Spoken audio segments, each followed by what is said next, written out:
Hey mums, welcome back to my channel. If you're new here, I'm a mum of 1-year-old Hunter and I'm currently 22 weeks pregnant with our second baby due in August. I post 3 new videos a week and I would love for you to introduce yourself in the comments below. Today I'm going to be doing a video all about the things that I wish I knew before I became pregnant for the second time. This is actually my 4th pregnancy, however it is our 2nd child, so there are a few things that I wish I had have known before we became pregnant with this 2nd child. So I thought I would share them with you guys just in case anyone else is thinking about having another baby. The biggest thing that I wish I had have known before getting pregnant again with this baby is that I would have so much mum guilt. I didn't think I would really get mum guilt until after the baby was born, of like not spending enough time with my first baby, but I'm actually getting so much of it from the fact that I can't always pick Hunter up and I'm not able to breastfeed him now as much as I was, and I didn't really expect to feel any of that until I had already had the 2nd baby.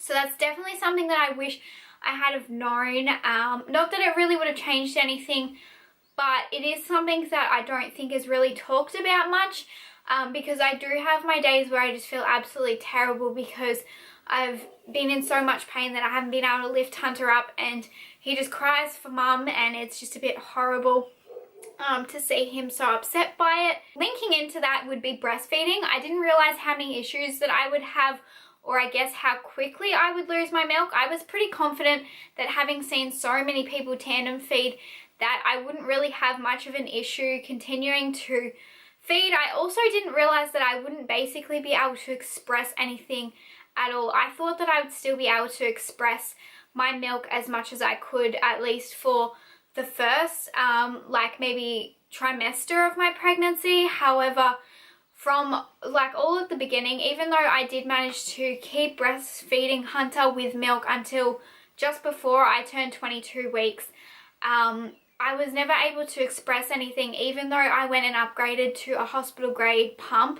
So that's something I wish I had known, because I would have tried to stockpile as much milk as I could have before falling pregnant so that I could keep giving Hunter the breast milk. However, once we have this baby, I'll still pump for him and give him some breast milk if he still wants it by then. But definitely that is something that I wish I had have known, because now he's having almond milk bottles and I'm giving him a multivitamin, but I know that it doesn't really compare to what is in the breast milk, and that because he has such a restricted diet, that the breast milk was something that was really important for him. Something I expected, and I have heard a lot, is that your symptoms do come on a lot earlier with things, and that obviously your belly grows a lot quicker. However, something I didn't realize is that your symptoms may be completely different. I was expecting to have the same issues with my hips that I did last time, and I am having hip issues, but they are completely different. They are like not even comparable. In that last pregnancy, I had more so of an issue of things feeling like they were grinding against each other and my hips were out of place. Whereas this pregnancy, it's more so that I'm setting off the nerves in my upper bum or lower back, and that it is basically locking my hips so that it hurts to bend up and down.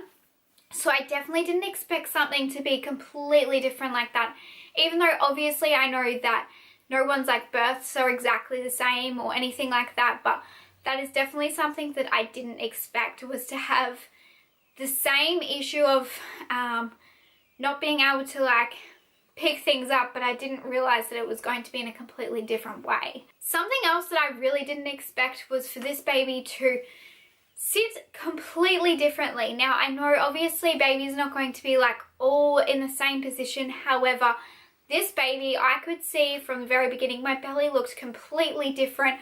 I could actually see where my uterus was, because it was sitting way below where my belly was actually popping from. And so I had like one bump down the very bottom, like where my C-section scar was, and then I had my actual belly bump, and it looked really odd, and it is actually quite uncomfortable having baby so low.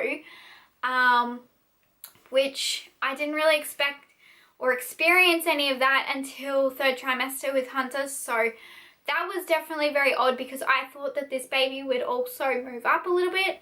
Even though Hunter always sat very low, he definitely didn't sit as if he was like engaged the whole pregnancy. So the pressure that I get in my pelvis and my hips is definitely not something that I expected this early on. Trying to conceive, I definitely expected that because it took, we had 2 miscarriages before Hunter and it took us 3 years to conceive him. I expected that it was going to take us at least 6 months of trying to fall pregnant with this baby. And we actually managed to conceive this baby pretty well within the first 1 to 2 cycles of trying again. And I don't know if that's because I was a lot better educated this time on my issues and how to combat them with my fertility, or if it was just pure luck. But I definitely didn't expect that, and that's not a bad thing. Like, I'm actually quite glad about it. Although baby brain is definitely so much worse when you have a toddler and you are pregnant, and I did not expect that. I expected it to pretty well be the same. I expected that as long as I stayed in routine, I was going to be fine. And honestly, I don't know if it's because we moved house in amongst it all, but I'm definitely finding that things like my vision are terrible this time. My ability to concentrate on something. So like even the other night we went out to dinner and I was trying to read a menu and I was just getting so frustrated because I just couldn't concentrate on it.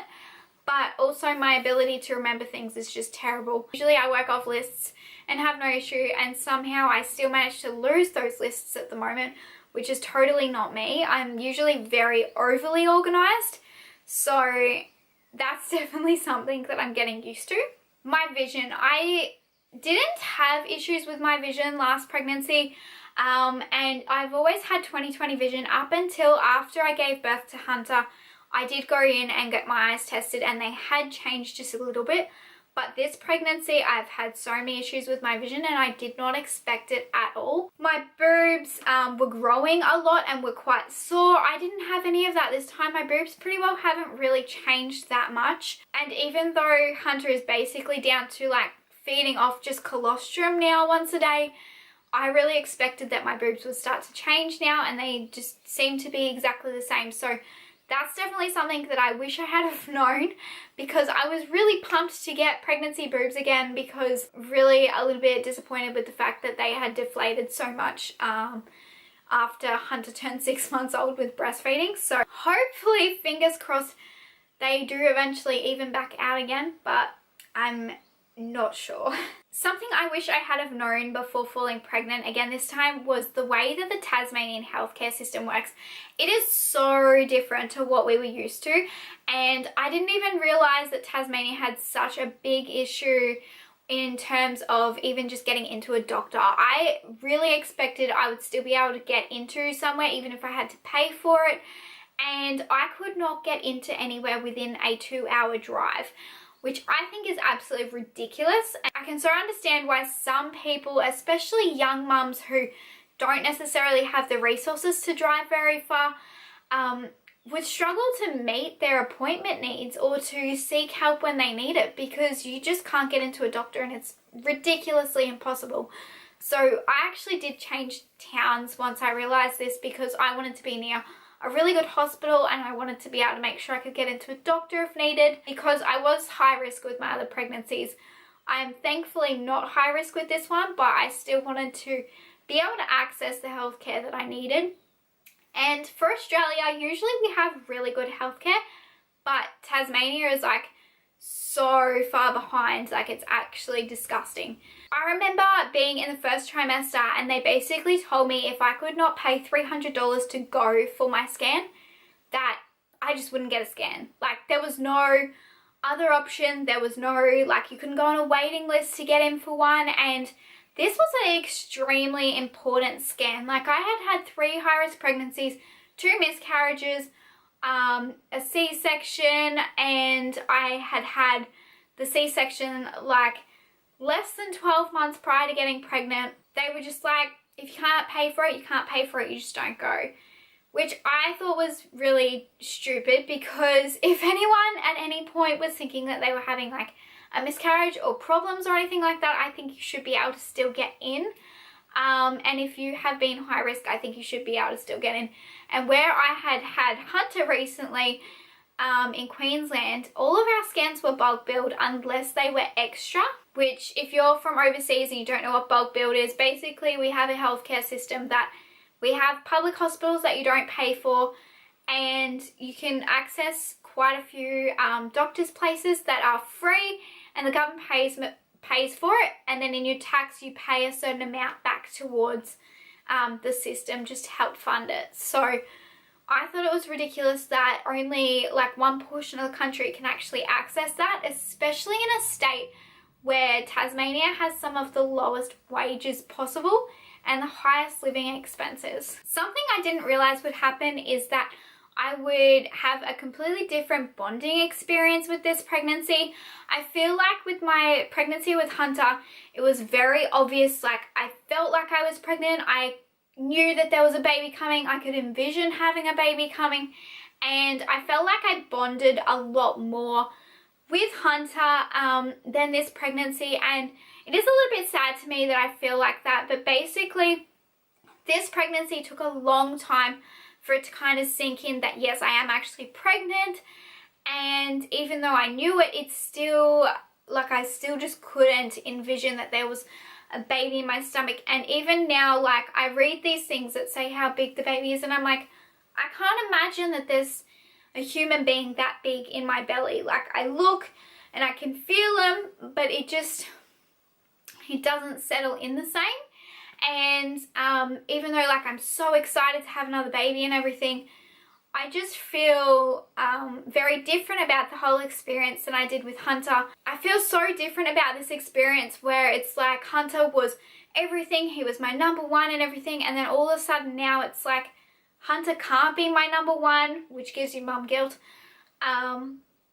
and baby number two can't be your number one, and you've got to share your time with them. And so it's definitely very strange because I'm excited to have another baby, but at the same time I'm a little bit sad for Hunter that he's going to have to share his time. So I definitely didn't expect that. I also didn't realize just how, I guess, quick it would pass. Like, I knew obviously I was busy with Hunter and that it would go fast, but I really didn't expect it to be like my pregnancy was, I was kind of watching my pregnancy instead of living it, if that makes sense. Because even though like my belly's obviously attached to me, I definitely feel more so this pregnancy as if, say, like my husband was pregnant and he's carrying the baby and I know that I'm having a baby. But yeah, I don't know, it just feels very different, this pregnancy, and I'm not too sure if it's because we decided we didn't want to find out the gender this time. So maybe it's the fact that we can't put a name to the baby, that it hasn't completely sunk in there. But that's definitely something that has been very different. In saying that, another thing that could be causing that is the fact that we haven't told a lot of our family and friends that we are pregnant. So last pregnancy we always constantly had people asking about them, and so I don't know what it is, but I definitely didn't expect for that bonding to be different. I expected to still have like the same kind of pregnancy that I did last time. The last thing that I wish I had known is that I needed to have educated myself more on a natural birth when I was pregnant with Hunter, and take advantage of having gone to the birth classes. I didn't go to a birth class because I knew I was having a C-section, and I didn't ever think that I would look into going for a VBAC or going for a natural birth or anything like that. And I wish I had gone now, because I feel so stupid, like, in that there are so many things I don't know. I'm not educated on the types of pain relief that I can have.